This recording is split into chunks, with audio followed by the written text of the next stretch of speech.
Good morning, ladies and gentlemen. This is Eddie Marcus again.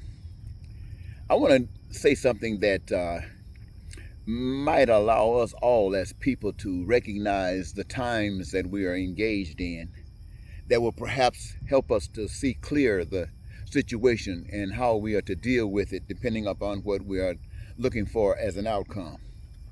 Most in America, I don't know about people who came from other places, but here in America, we have been taught about God.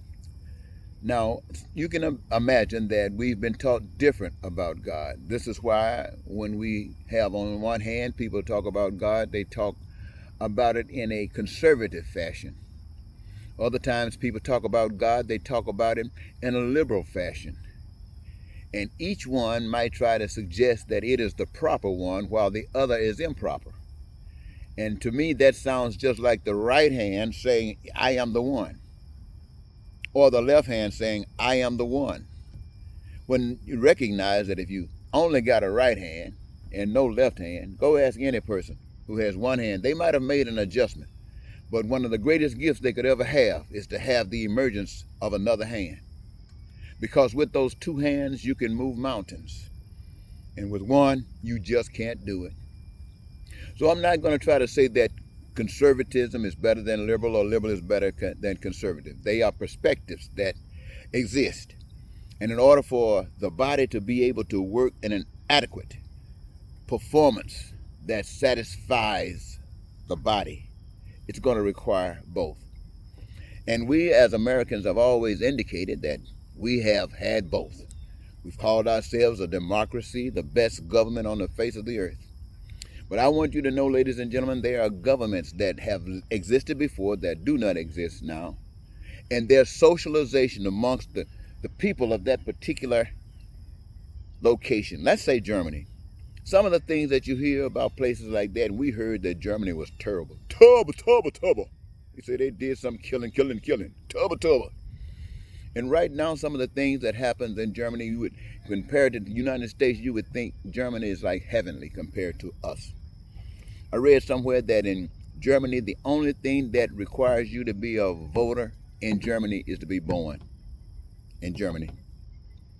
And as you grow up to have not a passport, but a legal document indicating that you are who you are. And you got the right to vote and have a participation in what goes on. Isn't that something? In America, you can't do that. In America, you got to have some certain specific qualifications. And even today, they're trying to make sure they can cut that down. That whatever you had before is not sufficient now. They want to do everything they possibly can to implement a system that will create the type of environment that Germany used to have. Germany used to be at you. I mean, it didn't care if you didn't fit what they call special. Let's say, let me see if I can get a name for it. German supremacy, or whatever that meant. And that's probably not good, but you know what I'm talking about. Because here in America, they got this thing, if you're not part of the white system, you are nothing. That's what evilness, that's what Germany, that's what that guy named Mussolini and those kind of guys, that's what people who don't care about people, this is how they grow.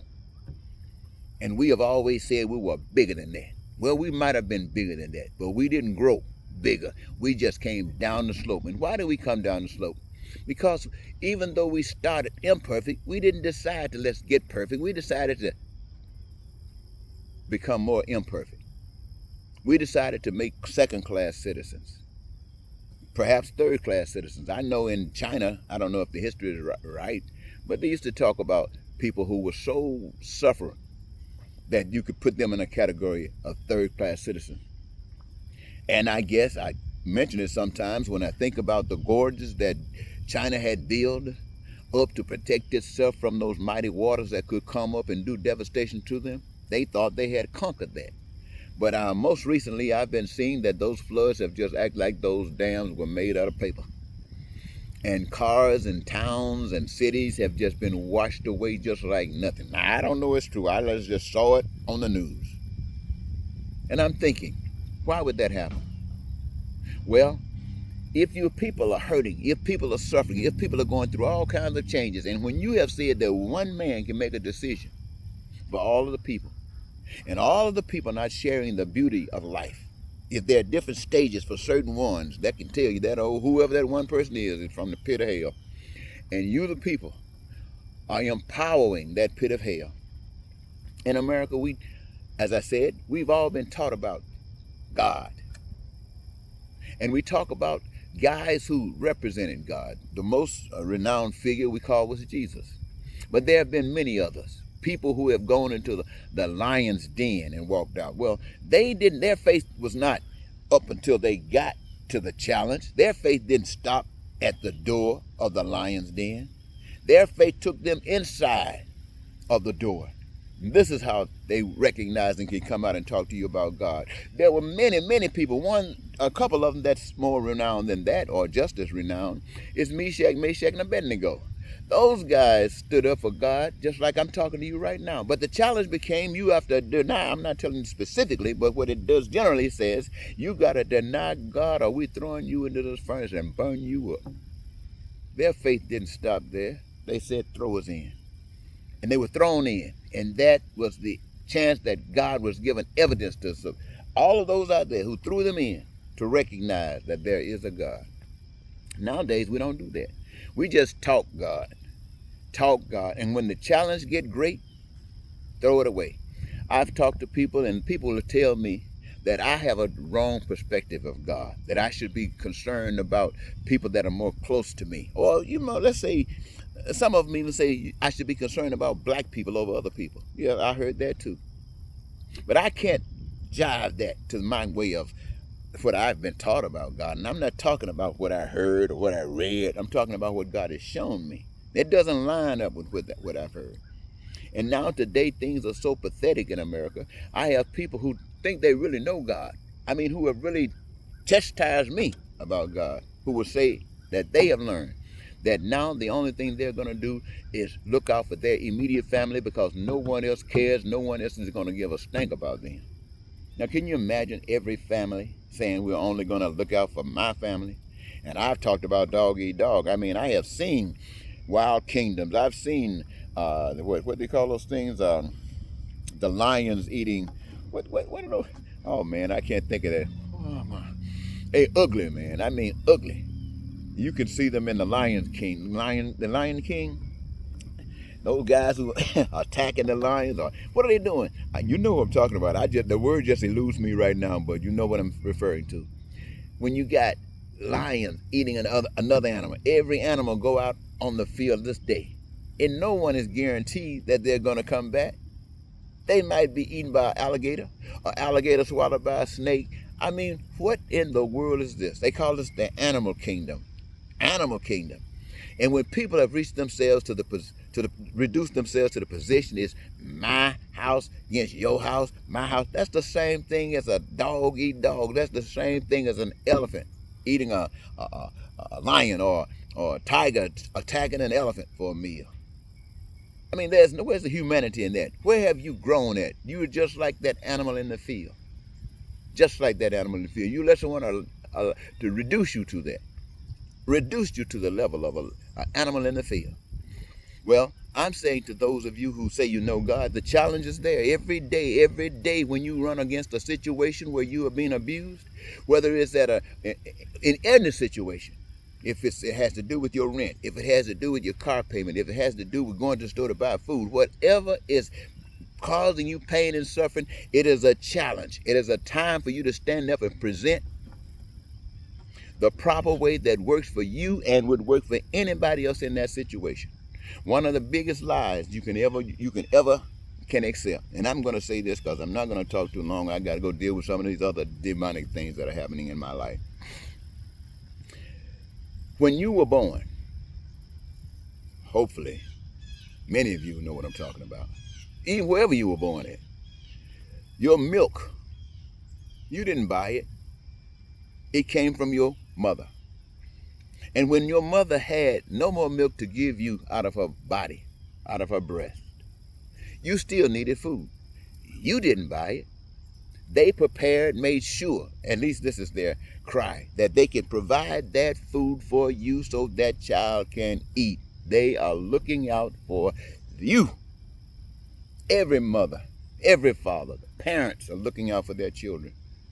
Now, I want you to take that a step further. Who is the parent of the human race? Who is the one that is responsible for the existence of the human race? It's not me. It's not you. Sure, we play a part in it, but we didn't start it. A power bigger than us, a power that we can't see, can't touch, can't feel, is responsible for our existence. And we call that, I tell you to call that your parent. Now, let me tell you about your parent. Your parent has made it possible that everything that you need to exist on this earth, as though you were living right there in heaven. And we can have some idea of what heaven is. You know, we might have shaped it up. We might be a little off here, a little off there, but we got some idea of what it's like. That parent has made sure that all of the resources that will ever be needed from the beginning of time throughout eternity, that human beings exist, those resources are made available that they might be utilized to enable them to do whatever they want to do in relationship to what their imagination produces to them.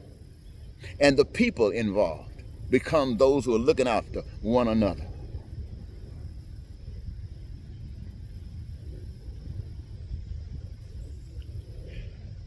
The people involved are looking after one another. It's the citizens in the state of Minnesota, the citizens in the state of Mississippi. It's the citizens in the United States. It's the citizens in Germany, in Afghanistan, in Russia, all of them looking out for one another. Yes, first, personally, if you're in the United States, you're dealing with the United States. Germany, you're dealing with Germany. But there are things that require you to reach out beyond your own borders. But it has been provided that might be constituted in such a way that you can live as though you're in heaven.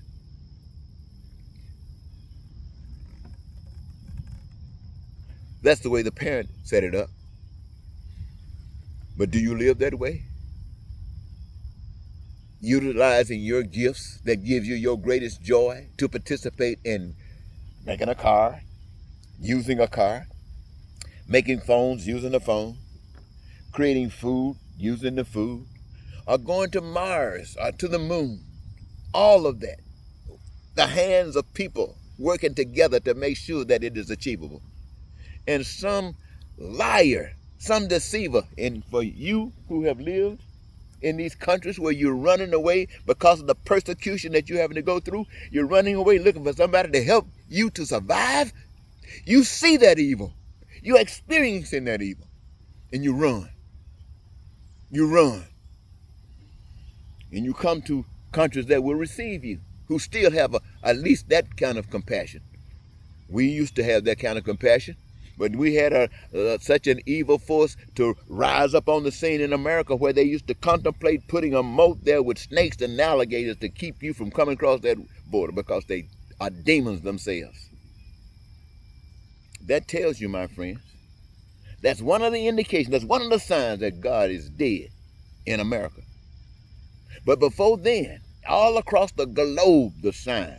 What is the most breakable thing that says you will not have heaven? What is the thing that will cause the most friction in preventing people or causing people to work together? Money. M-O-N-E-Y. And it isn't even that, it's just a piece of paper. A piece of paper that supports an idea. An idea that says some have and some don't. An idea that says some will and some won't. And you, the people, your absence of God, the knowledge of God, the Spirit of God says, okay. Why do you say that? Because you go to the challenge. You go to the gate that requires you to stand up. And rather than stand up because you don't know God, your faith is weak, you back down. And when you back down, you just empower evil.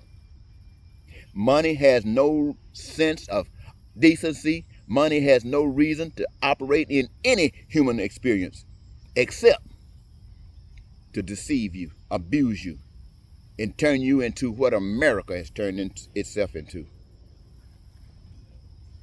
Now, you can believe that if you want to. You can put that in your pipe and smoke it. Because I guarantee you, if you change, you would be surprised at how America would change. If you changed and started acting like you cared about one another, you'd be surprised how America would change. But if you were nothing but a dog thinking about eating dog, I guarantee you eat your own slop. You eat your own puke. and think you got something going. I just thought I'd share this with you, ladies and gentlemen, before I go and take care of my other business. I hope you will receive it. This is not to make you feel bad, but to wake you up and kind of understand why you're going through the things that you're going through. And the power to change it rests within you. You don't have to have everybody to back you up, to suggest that you're right. If you're right, you're right. If you stand alone, you're right. And you're no shame in your game because you're not causing pain, suffering, or anything to anyone else. And if anybody's suffering, it's because of you standing up for what is right. And this is giving God a chance to be glorified in your action and through the times that you're going through. Well, I'll leave it there, ladies and gentlemen. I don't have a title for it. I'll just close it here and say thank you for listening. Until next time, Eddie Marcus say goodbye.